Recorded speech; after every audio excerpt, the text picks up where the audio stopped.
माँ पर और पिता पर कुछ पंक्तियां आपके बीच निवेदित करता हूं।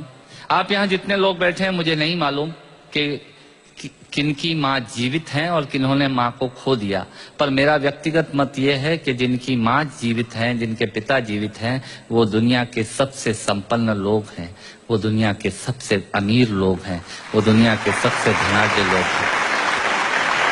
1 मिनट के लिए बचपन में लौटिएगा, याद कीजिएगा जब हम बहुत छोटे थे, माँ की गोद में थे, माँ का स्तनपान करते थे, तब माँ का एक स्तन मुंह में लेकर हमने उस माँ को दूसरे स्तन पर अपने छोटे छोटे पैरों से न जाने कितनी बार मारा, पर उस माँ ने हमें दूध पिलाना बंद नहीं किया। मित्रों, लात खाकर भोजन देने की शक्ति उस परमपिता परमेश्वर ने दुनिया में यदि किसी को दी है, वो सिर्फ माँ को दी है। माँ के अलावा ताकत किसी के पास नहीं है। और माँ की वंदना में कविता पढ़ता हूँ। याद कीजिएगा उन दिनों में जब हम चौके में, रसोई में बैठकर खाना खाया करते थे और माँ खाना बनाती थी।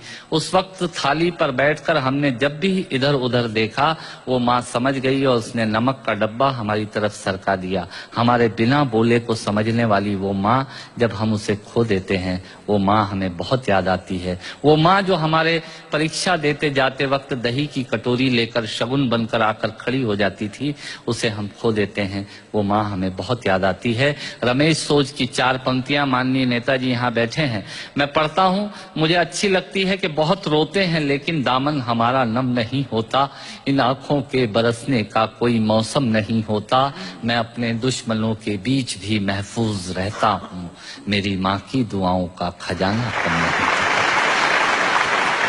स्वामीनाथ पांडे की 3 पंक्तियां सुनाता हूँ। स्वामीनाथ पांडे ने 3 पंक्तियों का उपन्यास लिखा। अमिताभ जी बैठे हैं, जया जी बैठी हैं।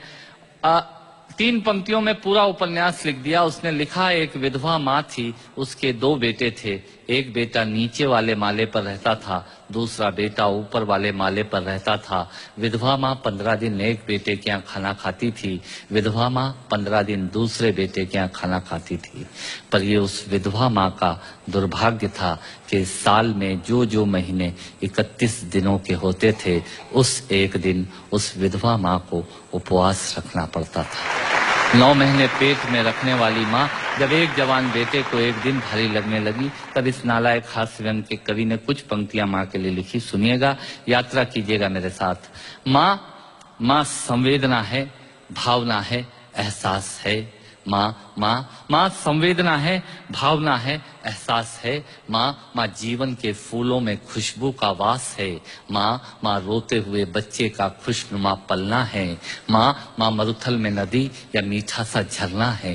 माँ मरुथल में नदी या मीठा सा झरना है। माँ लोरी है, गीत है, प्यारी सी थाप है। माँ पूजा की थाली है, मंत्रों का जाप है। माँ आंखों का सिसकता हुआ किनारा है। माँ गालों पर पप्पी है, ममता की धारा है। माँ झुलसते दिनों में कोयल की बोली है।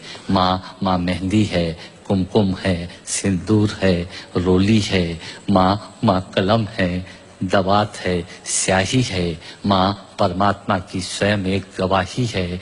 माँ त्याग है, तपस्या है, सेवा है। माँ फूंक से ठंडा किया हुआ कलेवा है। माँ अनुष्ठान है, साधना है, जीवन का हवन है। माँ जिंदगी के मोहल्ले में आत्मा का भवन है। माँ चूड़ी वाले हाथों के मजबूत कंधों का नाम है। माँ काशी है, काबा है और चारों धाम है। माँ चिंता है, याद है, हिचकी है। माँ बच्चे की चोट पर सिसकी है। माँ चूल्हा, धुआं, रोटी और हाथों का छाला है। माँ जिंदगी की कड़वाहट में अमृत का प्याला है। माँ पृथ्वी है, जगत है, धूरी है। माँ बिना इस सृष्टि की कल्पना अधूरी है। तो माँ की ये कथा अनादि है, ये अध्याय नहीं है, और माँ का जीवन में कोई पर्याय नहीं, और माँ का जीवन में कोई पर्याय नहीं है। तो माँ का महत्व दुनिया में कम हो नहीं सकता, और माँ जैसा दुनिया में कुछ हो नहीं सकता। माँ जैसा दुनिया में कुछ हो नहीं सकता। तो मैं कविता की ये पंक्तियां माँ के नाम करता हूँ। मैं दुनिया की सब माताओं को प्रणाम।